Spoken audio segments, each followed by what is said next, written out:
Girlfriends, good morning. Peace, everyone. This is Girlfriends' Guide to Homeschooling with Angela Jordan Perry. And we are doing something a little different today. You know, you always have to stay on your toes. So today we're going to do our recording from Zoom. And I have Cescelie Jelks here today. Woo!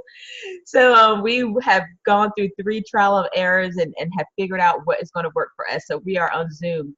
So girlfriends, if you're seeing this in your feed for the first time and you're wondering who are these 2 melanated women, this is Girlfriends' Guide to Homeschooling with Angela Jordan Perry. I'm your host.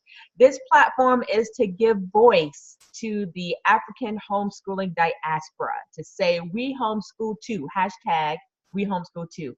And our children are thriving, they're doing well, they're learning to come into their own and that love of learning, and we as parents are learning right along with them and what that looks like. So you get an opportunity to get some encouragement, to hear some insights, some unique ways of homeschooling that you hadn't considered, some resources that maybe you haven't considered, and just human people to say, oh, they're homeschooling too, then I can do it. Okay, so this is what this is all about. So I'll tell you just a little bit about myself. I am a homeschooling mom of 18 years to 8 children, 3 of which we've graduated, and 5 we're still in the thick of homeschooling.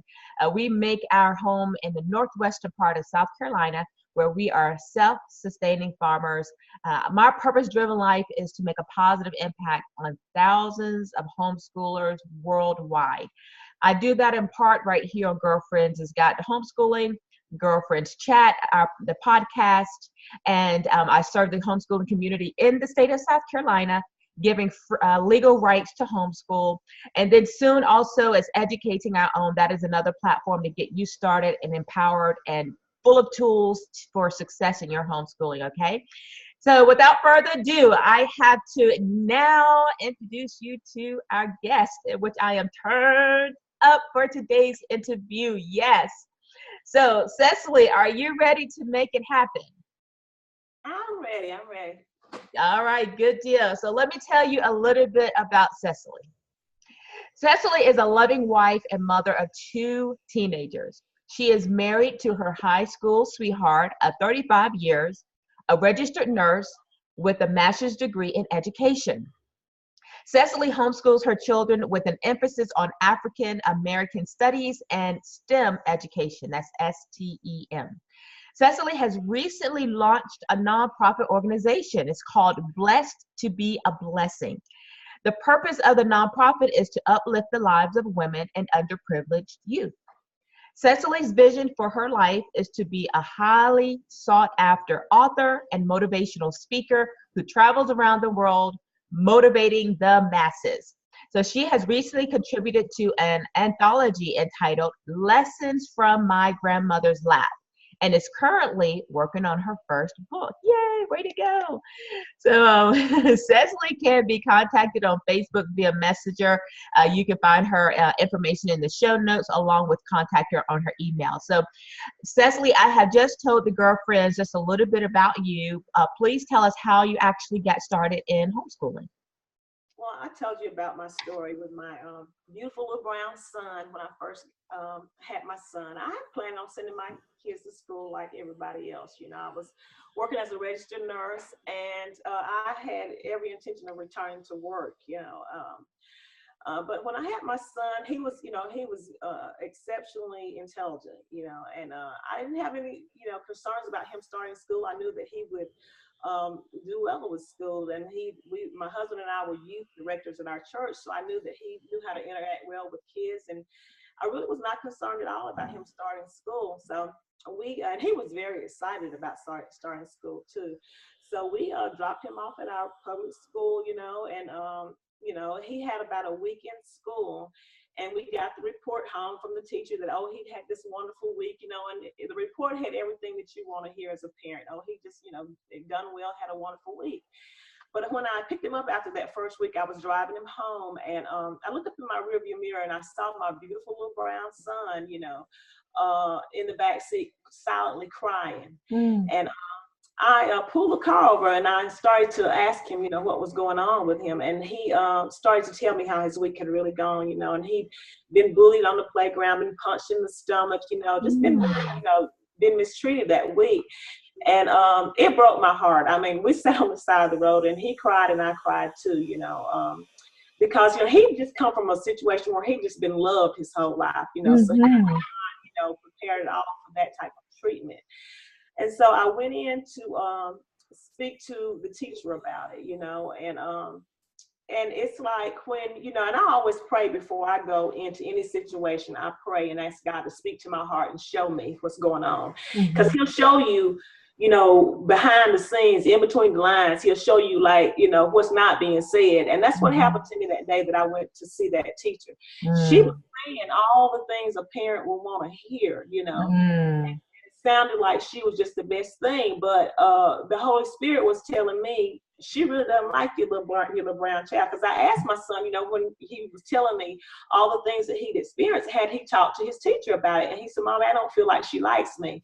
And when I was speaking to her, that's what the Holy Spirit was telling me. She doesn't like him because you sent a confident little brown boy into her classroom, and that's what she doesn't like. It's she has a problem with Black children. She doesn't like your little confident brown son, your intelligent, confident brown son.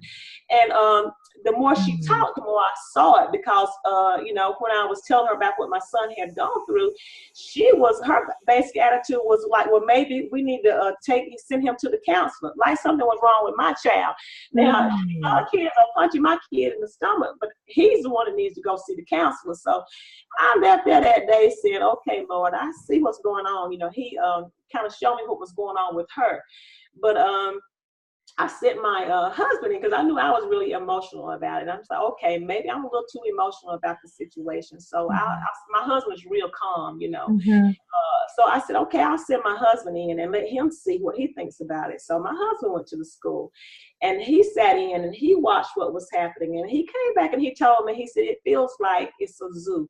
He said that he watched the children going to lunch, and he said children just pushing and shoving and so aggressive. And he said, it's just like a zoo. He said, you don't see any kindness. The things we were teaching our kids at home about being kind, being compassionate, caring about other people. He wasn't seeing that, in the school. So I gave it one last shot. I said, I'll go and I'll speak to the principal. And so I sat down. The principal was a very nice man, a Christian man, I do believe. And he made one statement that changed everything. He said, I guess what I'm asking you to do is to trust us with your child. And when he said that, it like rang a bell in my spirit. That's it. I don't trust you with my child. And how can I take my child to, send my child to a place for 12 years, most of the day, for 12 years in a situation where I really do not trust the adults in this situation to have my child's best interest at heart, and I came out of that meeting that day and I looked up, I said, Lord, you got to show me what to do. And it just hit me. He said, you can homeschool. So I left that meeting. I went across town to a homeschool cover and signed my kids up and, my child up, and I started to homeschool. And it has worked out beautifully for my family. Homeschooling was the answer. And he was, you said kindergarten when that happened? I think it was kindergarten, yeah. I think it might have been first grade. I can't remember if it was kindergarten or first grade, but it was, I think it might have been first grade, yeah. Because I was home for kindergarten, so I think it might have been first grade. Okay, now you have two teenagers. What's the ages of your children? My son is 17. He graduates in 2019, and my daughter is 14. So we're coming to the end of our homeschooling. You are, Cescelie. Wow. Well, so many things just pop off in my brain. And number one, my heart, although it's been so far removed that happened to him, my heart is still like, just broken to hear that story. Because it is sad when our kids, they don't grow up in that environment and then go somewhere where they're not accepted and loved and welcomed. I mean, and for him to be able to articulate that is monument, monument, that he could even put that into words, that he felt that. So that even is more like to your heart, that he could say those words and understand what was going on. Right, exactly right. And what the Holy Spirit showed me in that, he said, because we're Christians and we walk in this Christian path, somebody else's kid might be able to go in that situation and be fine, but your child is going to be attacked in situations sometimes like that. the Holy Spirit told me, Satan does not wait till your child grows up to come after them. Just like, what was it, King Herod in the Bible was trying to kill Jesus, when he was still a baby. The same thing is happening to our children today. He's not waiting till they grow up to come after them. He is coming after them while they're young. And so, you might have something that, your child might have a call in their life. And so the things that are not ordinary might come after them, so you have to guard your child's spirits. You have to guard it not just physically but spiritually as well. So and I have a sensitive son. He's a really kind-hearted, sensitive son. And what I kind of recognized was that for him to survive in that kind of atmosphere, he would have to change and become aggressive and come, and I like him the way he is. He's like, just like my husband. He's not aggressive at all. He's really kind. And, my husband never had a fight in his day. He's a peacemaker. And I said, those are the kind of characteristics that will make him grow into a wonderful father and a wonderful husband. Absolutely. So I don't want him to change who God has made him to be in order to fit into this system, So it was not the place for my sweet, kind son. So I understand. Yeah. So tell us, when you just packed it all up and you're like, okay, we're going to go and homeschool. How was it when you first got started? What was it like? Oh, when I first got started, looking back now, I realized that I made every mistake in the book. I did everything wrong. I did. I went and bought the expensive box curriculum. And, I really had in my mind that, because my son was so intelligent, I was going to homeschool mine to Harvard. That's where we were headed, to Harvard. Nothing else to do. We're going to Harvard. I got you. And I did. I was so regimented. I just cry now when I think about, I must have made it a misery for my kids, because I was just so regimented. I would get my children up at 6 o'clock in the morning, because I was thinking, okay, this is how I did it, just like traditional school. Got up at 6 o'clock in the morning. We would go either to the track and walk, or when it got cold, we would go to the gym. People would look at me like, you got these kids out here this early in the morning, but we'd be back by 7:30, eat breakfast. We just had it down, eat breakfast, take a shower. By 8 o'clock, we was on to school, and we did the traditional school day, and then in the afternoons, I'd have them all signed up for some sport or activity or something. I would just, like drive, and like I call myself the drill sergeant. I was a drill sergeant. I just, it was on that kind of a binge, but or we going to Harvard. But I realized, as my saving grace was that I knew how to read my kids, and I could tell when something wasn't working for them, and I was willing to change. I didn't just get stuck on something because I paid money for this.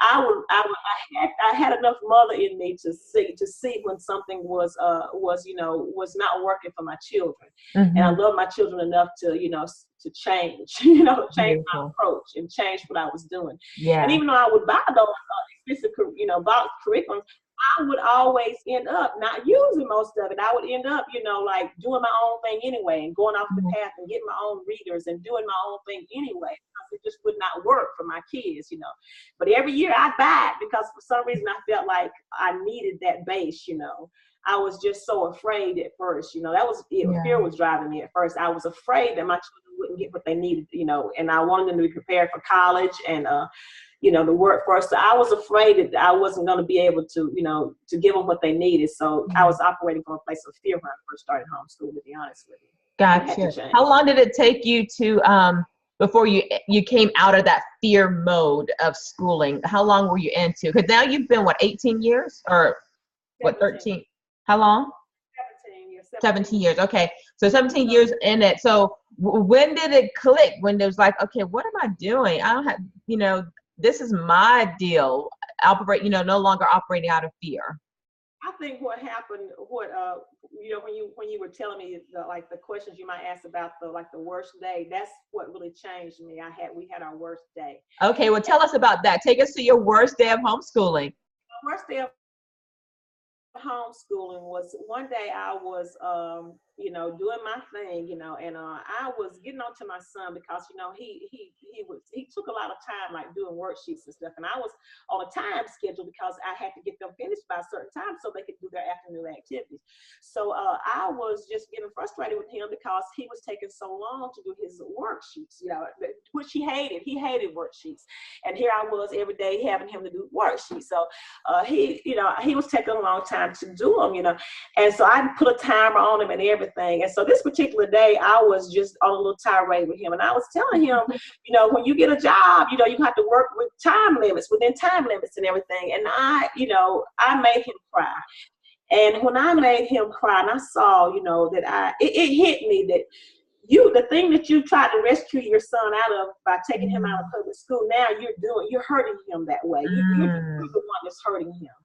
And so it clicked something in me, and I realized that, I gotta let go of this thing that I have in me, that, everything has to be just so that, I'm trying to send these kids to Harvard, I have to let all of that go and just do what's in the best interest of my child. And my child is a unique individual with unique needs. And so I've got to just, and so I just let it all go. I mean, I just, that moment changed my homeschooling journey.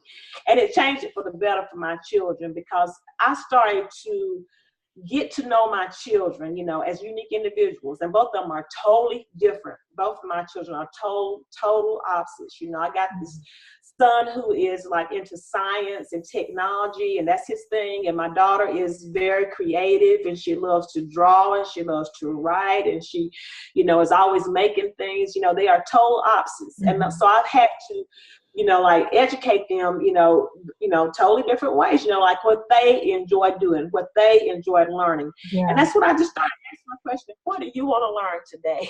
Okay. That saved me. What do you want to learn about? What do you want to learn? You get to guide this thing. What do you want to learn? You're interested in learning about. And that's how we started to do it, and it works. So in elementary school, my son started doing the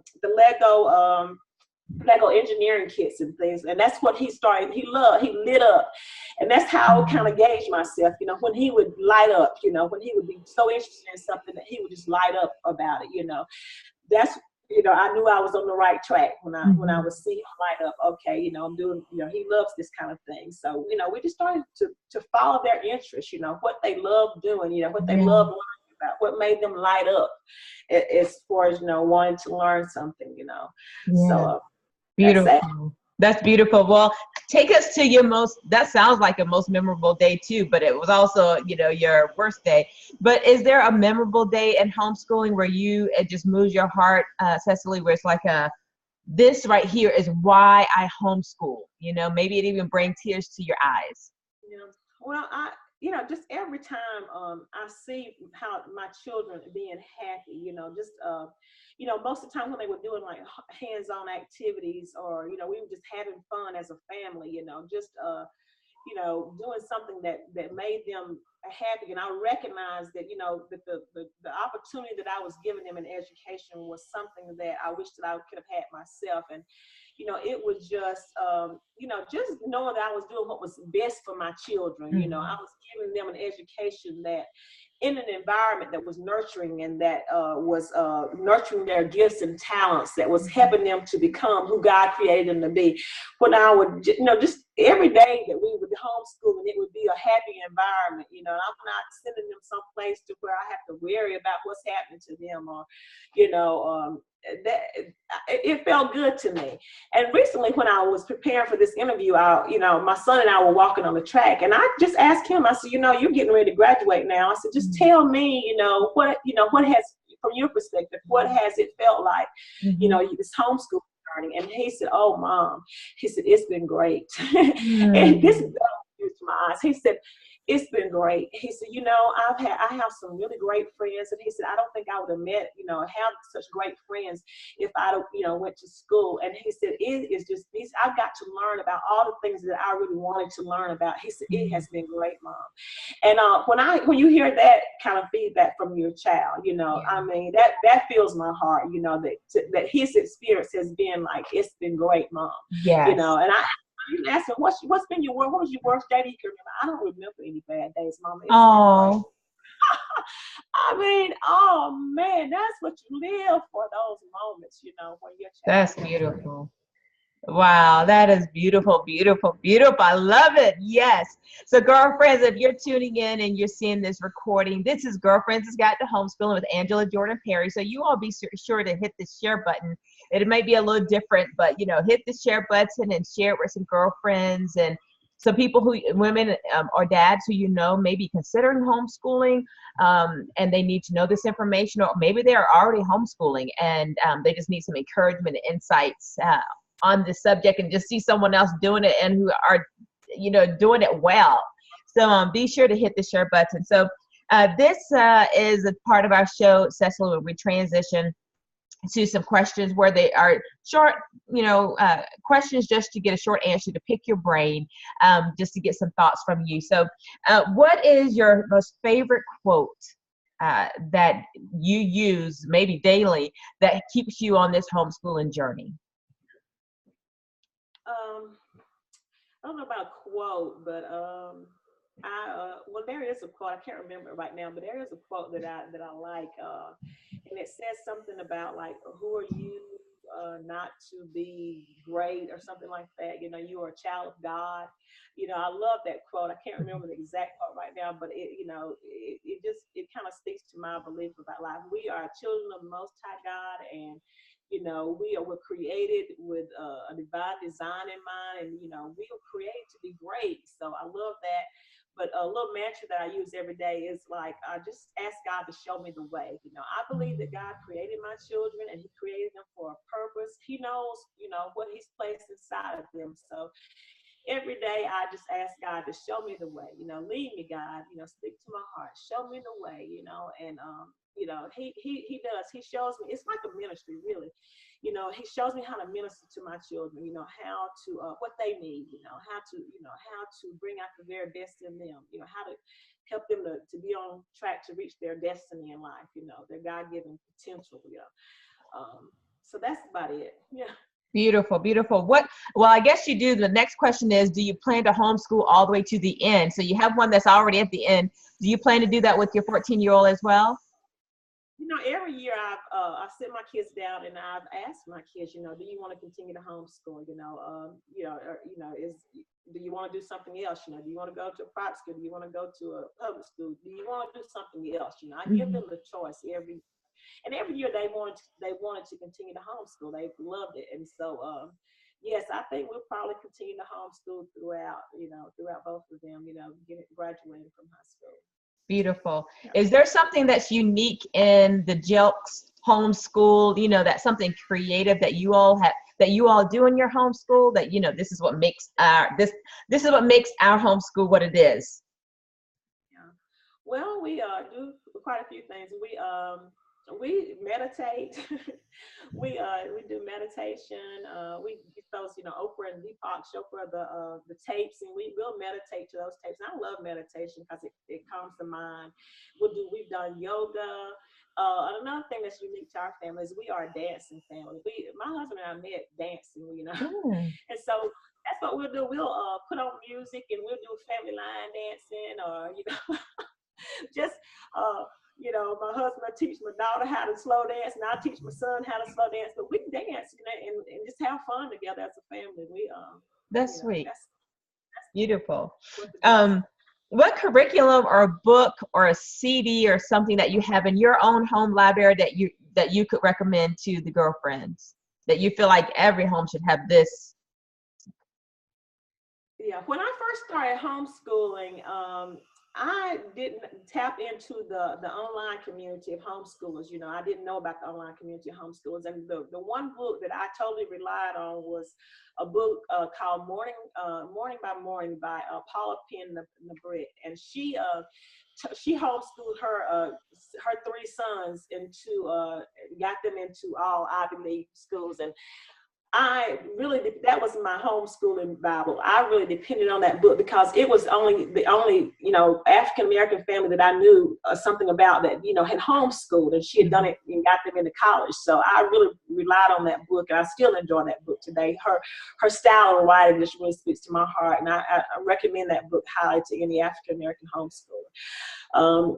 But that book and YouTube, YouTube. My daughter has taught herself how to do a little bit of everything by watching YouTube videos. I call it YouTube University. You know, if you want to learn about, you can go. She has taught herself how to make jewelry, how to knit, how to crochet, how to sew, anything that she wants to learn how to do. She's a creative sort, and she can go to YouTube and watch a YouTube video, and 5 minutes later, she's doing it. You know, Yeah. So you.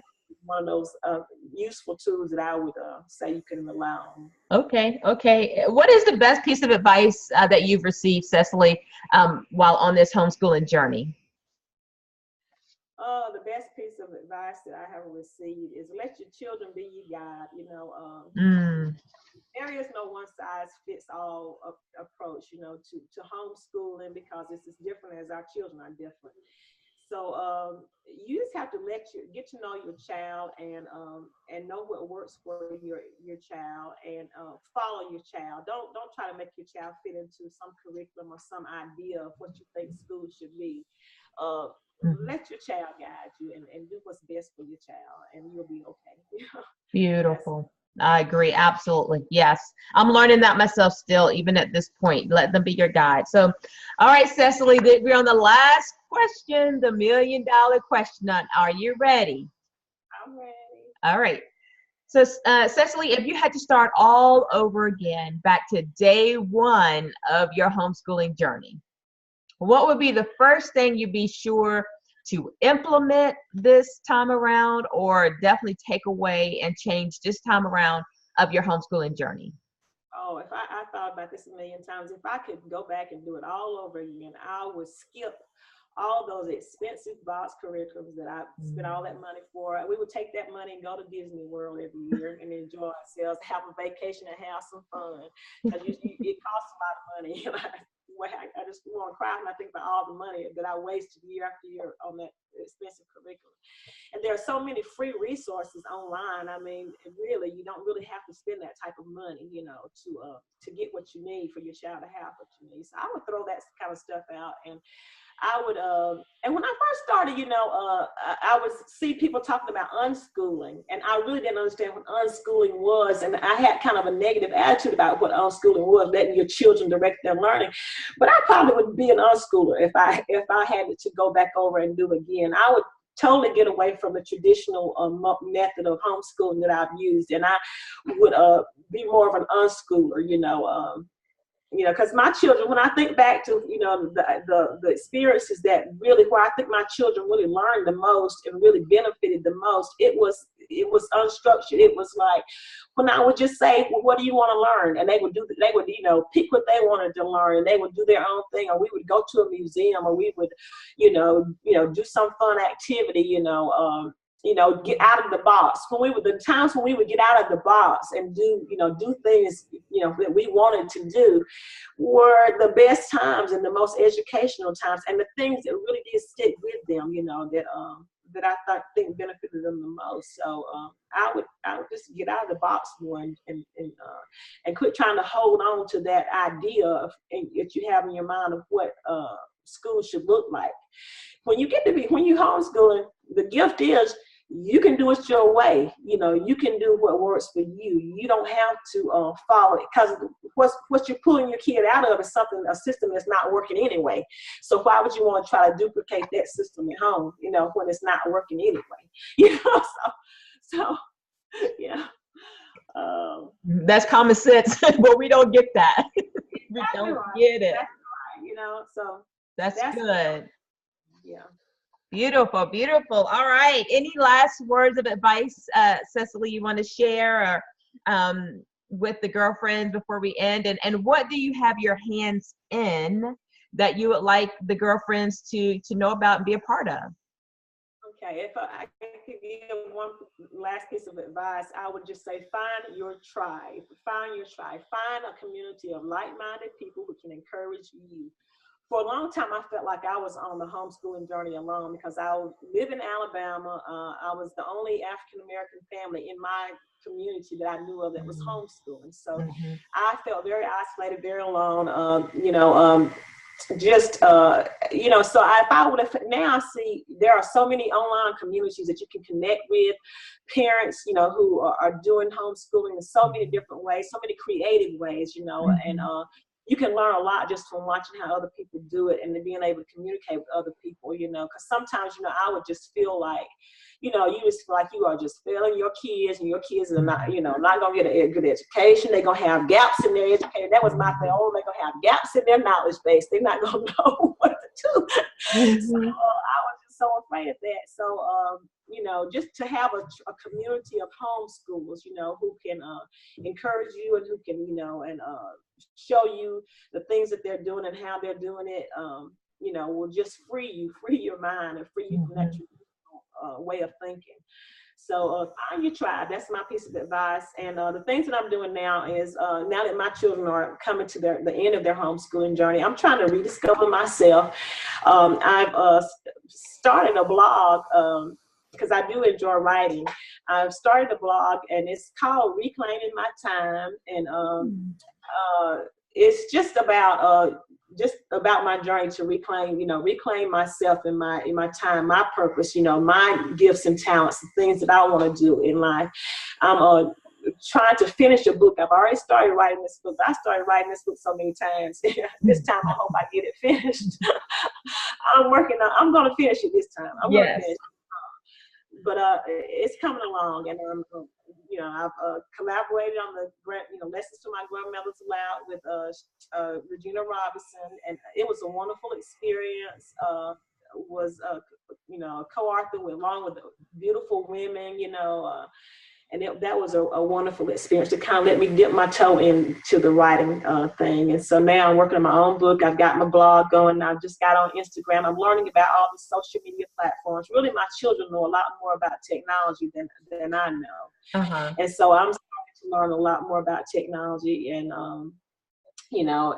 just kind of, venture out there and rediscover myself. Yes, yes. Well, beautiful, beautiful. Well, girlfriends, you are the average of the 5 people you hang out with. In this past hour, you've been hanging out with Cescelie Jelks out of Alabama. Homeschooling mom now of 2 teenagers, 17 years of homeschooling, nonprofit organizer, developer, and author, and motivational speaker. This is I should speak it. There you go. Yes. You are a motivational speaker, author, and such a journey and a story that she unfolded and came into. And so you all have had it to glean from it. Go back and hit replay. Share this insight. Share her insights and wisdom with others. And you all, continue to make that positive impact as well. Continue to connect with other positive resources and people who's going to keep making that positive impact in your life, okay? So you all do it. You can do it. You can do it. You can do it. So Cecily, let me just say, Girlfriends has got to homeschooling. I so appreciate you for taking up your time, your energy, and your resources to share with us today. So I'm very thankful to you and appreciate you for all that you're doing and have done for the community. Thank you. Thank you. Yeah, yes. All right, well, girlfriends, let me just put a plug in here. You all need to, go to Cecily's blog page, reclaimingmytime.com, is it? Yes, and this hyphens in between, like they take not to put hyphens in between, but it's got reclaiming my-time.com. Okay, reclaiming-my-time.com. Right. You all go and subscribe, connect to her blog post. We're going to keep her accountable for content. We want to see your content. I know how that goes. You got to have somebody wanting to see it so it can make you want to write. So, so you all go over there and subscribe to her channel. Be looking for her book, Find It, that she was a part of. It's called Lessons from My Grandmother's Lap. That sounds very interesting. I would love to hear that. So many, I miss my grandmother, both of them. It's on Amazon.com. Go find that. And then be looking for her name, Cescelie Jelks, unless you use a ghost name as an author. But, you know, look for what she has going on in the future, and support. Let's support our community. Okay, so let's do that. So number 2, you all need to go on to Educating Our Own Now on Facebook, and then go to our website at eduourown.com. And there, just like Cescelie was saying, you need to find your tribe to connect to so that you can get the encouragement and resources that you need. Here you are. You're going to have everything that you need from A to Z in your homeschooling journey to make it a successful homeschooling experience for you and your children. Okay, so I want to tell you to do that. eduourown.com, and go over to Educating Our Own Now on Facebook as well. Okay, so girlfriends, thank you for joining in today. This is Angela Jordan Perry with Girlfriends' Guide to Homeschooling, bringing you another interview of encouragement and insights and wisdom to help you on your journey. So let me tell you this: remember that to teach a child is to touch a life. And as we homeschool, we not only touch a life, we shape the future through our efforts of homeschooling, just like Cescelie has done with her soon to graduate son and her 14-year-old coming in. We shape the future through our efforts of homeschooling. So keep making a positive impact day after day and year after year, because it's going to pay off. And may we hear, "Well done, Mama. You did good in my homeschooling journey," just like Cescelie here is hearing already. So you all, thank you again, and take care until our next interview. Peace, everyone. Thank you. You're welcome.